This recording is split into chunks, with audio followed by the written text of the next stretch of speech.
अस्सलाम वालेकुम फ्रेंड, कैसे हैं आप सब। उम्मीद करती हूँ कि सब खैरियत से होंगे। ये बनाई है मैंने बच्ची की फ़्रॉक्स। तो जी ये फ़्रॉक्स का डिज़ाइन है और बेल्ट वाली ये फ़्रॉक है जो आजकल आगे से बेल्ट बना हुआ चल रहा है, उस तरह की ये बेल्ट वाली मैंने फ़्रॉक बनाई और हैंगर्स वगैरह लगाकर इस बेल्ट को मैंने प्रॉपर तरीके से सिया और फ्रंट इसका जो चोली थी वो हमने अनरखा स्टाइल में रखी और अनरखा स्टाइल की कटिंग हमने कुछ इस तरह से की थी और फिर इसके बाद हमने इसका योग इस तरह से बनाया। तो इसकी कटिंग मैंने कर दी थी। कटिंग करने के बाद मैंने गले की कटिंग थोड़ा वी शेप में करी थी। फिर इसका पूरा पल्ला मैंने डबल ही लिया था और एक पट्टी मैंने 1.5 इंच की अलग से कटिंग कर ली थी और उस पट्टी को मैंने इसके ऊपर लगाया। तो बिल्कुल मैंने ये सीध में वी गला कटिंग करा था, कोई स्टाइल कोई शेप नहीं दिया था, यानी कि एक गोल स्टाइल में पत्ते नुमा इसका लुक दिया जाता है। एक पूरा ही वी शेप में होता है जो बिल्कुल सीधी कटिंग होती है वी शेप में। तो मैंने जो बिल्कुल सीधी कटिंग होती है वी शेप में मैंने उसको इस तरह से कटिंग किया था गले को और उसको मैंने पट्टी लगा के अलहदा कर दिया था। फिर उसके बाद आ जाते हैं बेल्ट। तो ये बेल्ट का कपड़ा था जिसकी हमने चौड़ाई 3 इंच के करीब ली थी और साइड से हमने बूट की ही सिलाई लगाई थी। ये देखें इस तरह से ये डबल फोल्ड किया मैंने इसको और फोल्ड करने के बाद मैंने इस बेल्ट के ऊपर सिलाई लगाई और फिर मैं किसी चीज़ की मदद से इसको सीधा कर लूँगी। तो ये हम बेल्ट तैयार कर रहे हैं। मेरा कपड़ा कॉटन का था तो इसलिए मैंने इसके ऊपर फ्यूजिंग नहीं लगाई। अगर आप किसी और नरम कपड़े पे या किसी जॉर्जेट पे या सिल्क पे या किसी ऐसे कपड़े पे कर रहे हों तो आपने उसके ऊपर फ्यूजिंग का इस्तेमाल करना है। लेकिन ये मेरा कॉटन का कपड़ा था तो इसके ऊपर मैंने फ्यूजिंग का इस्तेमाल नहीं करा। बग़ैर फ्यूजिंग के ही ये अच्छा बैठ रहा था सेट। बस मैंने प्रेस करके इसकी क्रीज बनाई थी। और ये देखें ये हैंगर हैं जो हैंगर जैसे लगते हैं जिसके अंदर ये बेल्ट को मैंने डालना है। उसके लिए ये हमने हैंगर्स तैयार करने हैं। इसको मैंने लूप्स की तरह तैयार किया था, जैसे लूप्स की पट्टी होती है सेम इसी तरह से हमने इसको तैयार करना है। पर ये थोड़ा सा हमने चौड़ा चौड़ा सा फोल्ड किया था और इसके दोनों साइडों पे लब की सिलाइयाँ हमने लगाई थी। ये देखें इस तरह से दोनों साइड पे लब की सिलाई आपने लगानी है। और ये देखें कुछ इस तरह से ये हैंगर्स से बन जाएंगे। तो इसकी मैं ये देख रही थी कि कितने चौड़े इसकी कटिंग करनी है जिसके अंदर से आराम से पिरो दिया जाए जो हमने पट्टी बना के रखी थी बेल्ट वाली। तो आपने इस तरह से हिसाब से कटिंग करनी है इसकी। और ये तकरीबन मैंने 5 कटिंग की थी, 6 कटिंग की थी लेकिन ये लगाने में 5 ही आई थी क्योंकि ये बच्ची की जिस तरीके से कमर का हिसाब था और फिर जिस तरीके से मुझे ये लगाना था तो 5 मेरे हिसाब में आई थी। 2 मैंने आगे लगाई थी, 2 मैंने कमर की साइड जो साइड की सिलाइयाँ होती हैं वहाँ लगाई थी और एक बिल्कुल बैक साइड के सेंटर में लगाई थी। इस तरह से ये मैंने बेल्ट पे पट्टियाँ लगाई और लगाने के बाद बहुत अच्छे से ये रेडी हो गया था। पहले मैंने सारा मटेरियल इसका रेडी करा, जो हमने चीज़ें इस्तेमाल करनी होती है हमने पहले उनको रेडी करना होता है ताकि जब आप सिलाई करने के लिए बैठें तो आपको परेशानी नहीं हो और चीज़ें सारी रेडी हों। तो ये देखें ये गले को मैंने आपके सामने रेडी किया था, फिर उसको एक दूसरे के ऊपर मैंने इस तरह से रख के नीचे से सिलाई लगा दी थी।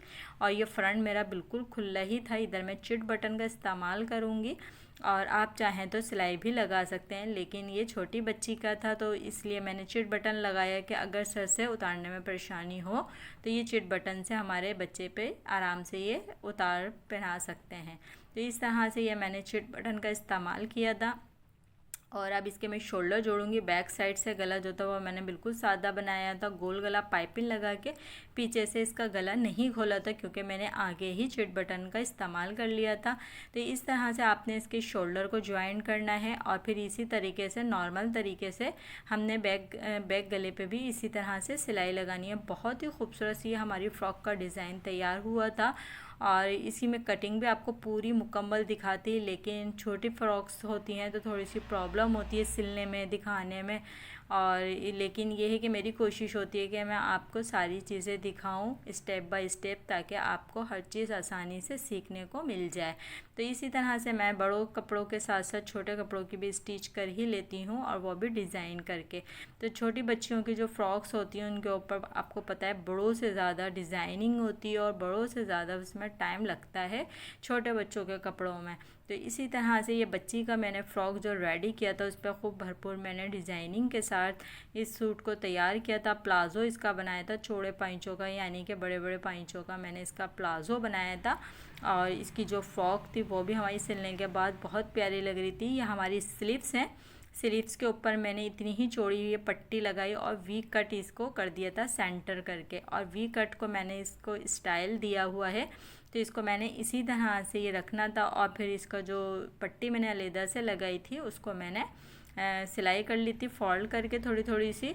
और आप चाहें अगर कपड़ा आपके पास ज़्यादा है तो आप इसी के अंदर फोल्डिंग का हिस्सा रख सकते हैं, वरना पट्टी को अलग से आप काट के लगा सकते हैं। और ये मैंने वी कट करा है इसके अंदर, और इसके बाद मैंने इसके अंदर एक बो बना के लगानी है, एक बटरफ्लाई की तरह, जो बहुत ही खूबसूरत लगती है बच्चों के कपड़ों पे। अगर ना लगे तो बच्चों के कपड़े पता ही नहीं चलते कि ये बच्चों के कपड़े हैं। तो इस तरह से ये हमने रेडी करके रख ली थी ताकि आपका टाइम ज़ाया ना हो। बस मैं इसको आपको लगाना ही सिर्फ बता दूँ, तो इसलिए ये मैंने दोनों ही जो है आस्तीनों की रेडी करके रख ली थी। फिर उसके बाद मैंने ये जो एक पट्टी पाइपिंग की तरह फोल्ड करके रखी हुई थी उस पट्टी को मैंने लेके इसके अंदर लगाया, और फिर इसके बाद आप सुई से भी इसको फोल्ड कर सकते हैं, लेकिन ये जो है इस तरह से पट्टी के साथ अगर आप लगाएंगे ना तो ये ज़्यादा खूबसूरत लगता है और पता भी नहीं चलता और मजबूती भी आती है। आप चाहें तो सुई से भी चुने डाल के इसको इस तरह से रेडी कर सकते हैं, लेकिन मेरा तरीका कुछ इस तरह से होता है। मैं इसके अंदर एक पट्टी को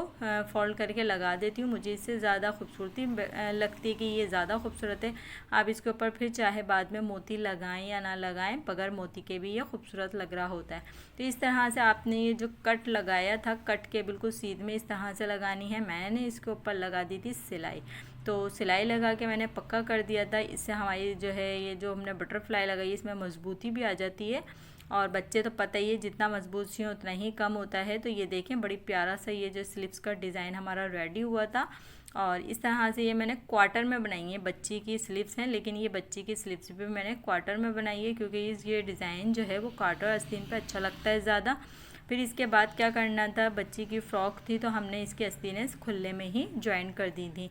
अगर किसी बड़े का आप सिएं तो आप अपने हिसाब से रखें। अगर सादी डायरेक्ट आपने आस्तीन फिटिंग की सिलाई से पहले लगाते हैं, आपको आदत है पहनने की, तो आप इसी तरह से लगा लें, वरना आपने पहले फिटिंग की सिलाई लगानी है, बाद में आपने स्लीव्स लगानी है। लेकिन ये बच्ची की फ़्रॉक थी तो हमने इसके खुले में ही, यानी कि फ़िटिंग की सिलाई लगाने से पहले ही इसकी स्लीव्स की हमने सिलाई लगा दी थी। तो ये हमारी बॉडी इस तरह से पहले रेडी हो जाएगी।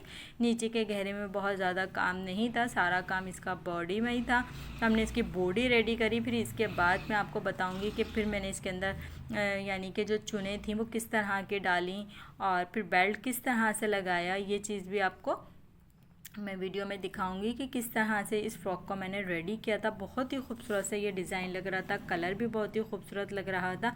अब आपके कमेंट बताएंगे कि आप लोगों को ये फ़्रॉक का डिज़ाइन कैसा लगा और इसका कलर कॉम्बिनेशन, ये सब चीज़ें आपको कैसी लगी, इसकी स्टिच कैसी लगी। इसी तरह की और फ्रॉक्स मैं बनाने वाली हूँ और वीडियो भी आपके साथ शेयर करूँगी कि किस तरह की डिज़ाइनिंगें मैंने बनाई, किस तरह की इस गर्मियों के मौसम में ठंडी ठंडी से कलर, खूबसूरत से कलर, इस तरह के बच्चों की फ्रॉक्स मैंने किस तरह से बनाई।